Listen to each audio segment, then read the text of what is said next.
Hopefully they don't take a long time. Oof, my skin.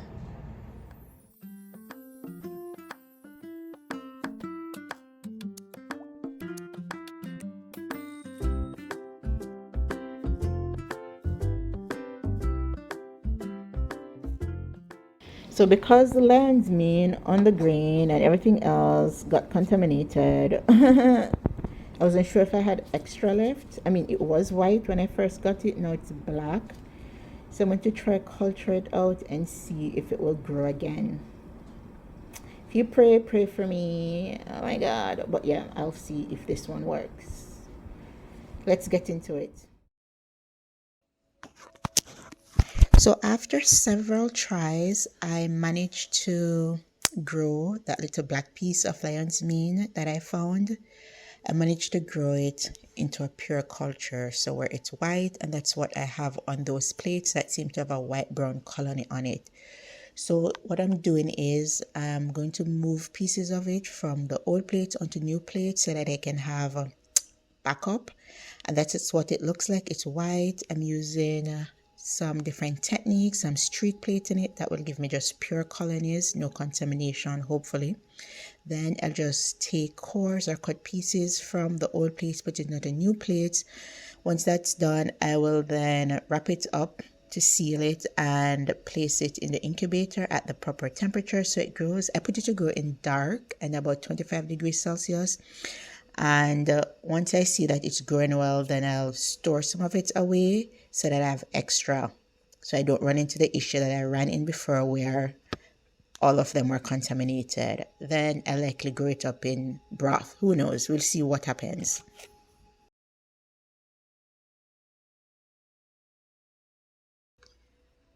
After I make extra on the solid media, I use some of the same plate to inoculate the soup. So in the lab, I use two types of media in terms of state of matter, solid and liquid. And so what I'm doing, I'm pouring out 3 different soup types. They're all sugar rich. I'm not sure which one the lion's mane will grow best in. So that is why I have 3 different ones. And then I'm just going to take agar plugs with a mycelium from the agar plates and put it into the soup, and that is the inoculation of the broth or the liquid medium. Then I let it shake and grow.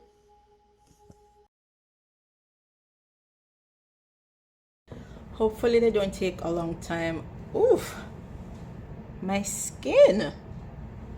Oh, it's skinning. Oh, anyway, yeah, hopefully hopefully they won't take a long time to grow in the broth. Can you see? Yeah, I'm going to put them on the shaker and let them incubate for however long it takes. But get into my skin. Oh my God. So I'm going to attempt to spawn the lion's mane. I got this shirt at the Vancouver Mycology Association where I bought the lion's mane, and I tried it and it had gotten contaminated. So I'm going to give it another go. So I'm just going to go ahead and set up the things I need to prepare the spawn bag. So I'm going to spawn them on grain. So I have it growing on agar. I actually don't have the actual lion's mane that I bought. I used it up, but I have some growing on agar. Hopefully it is lion's mane. I'll probably put a photo of what the colony looks like. There's water in condensation, so you can't really see it up there. But to me, they look very rooty. Yeah. Oh. And so to spawn, to prepare the spawn bag, I'm going to need grain. So I have millet, and it's that nice purplish color one. So pretty. These are smaller. And I got some wheat.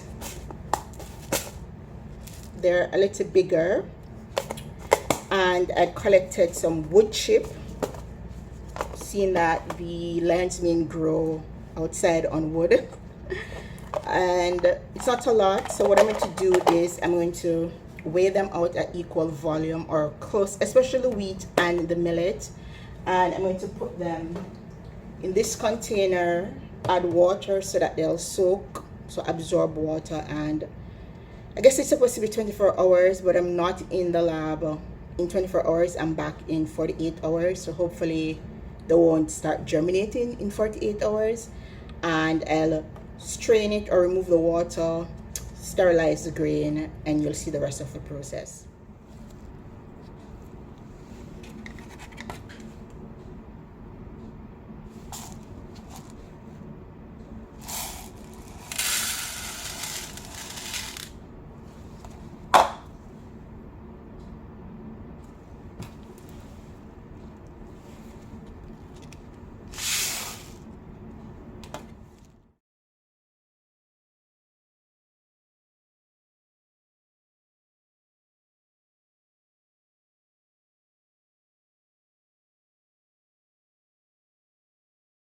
So I have the wood chip, the pearl millet, and the wheat.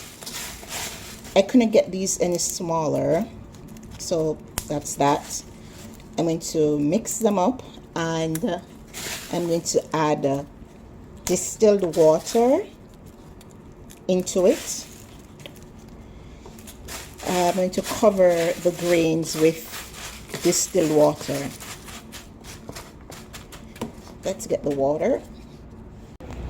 Off to get the beaker, the beaker, the beaker. Actually, let me use an Erlenmeyer flask.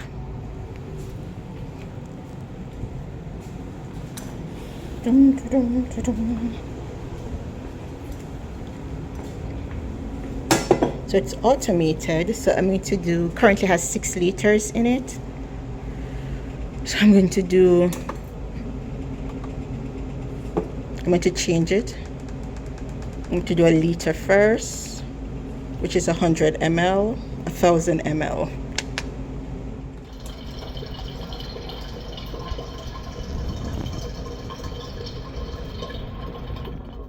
I've poured the water in, and I really hope that it is enough and they won't swell too much. I might add some more so that if they'll absorb enough of it, but not too much. I want enough water to cover the surface of the grain, and I think it's doing that. Look at the purple and the pearl millet starting to come through. I broke my gloves. I forgot to add the gypsum or calcium sulfate dihydride. Or anhydrous. It means it doesn't have any water in it.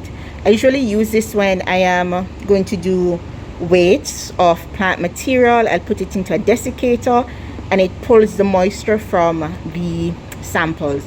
So in the grain, what it will do, it prevent them from sticking together. The life of me, I couldn't get it to open, so I had to run it under some hot water, and that did the trick.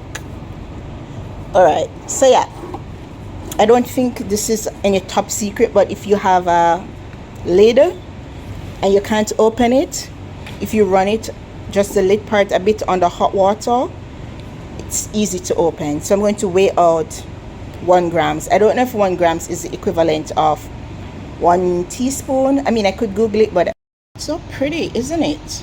So pretty. Ooh, ooh, ooh, ooh, ooh.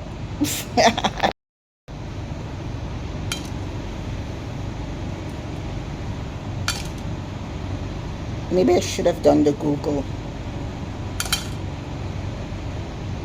Ooh, I think that's fine. So pretty, magic. It changed color. Bluish pink. I should stop playing with it. Purple.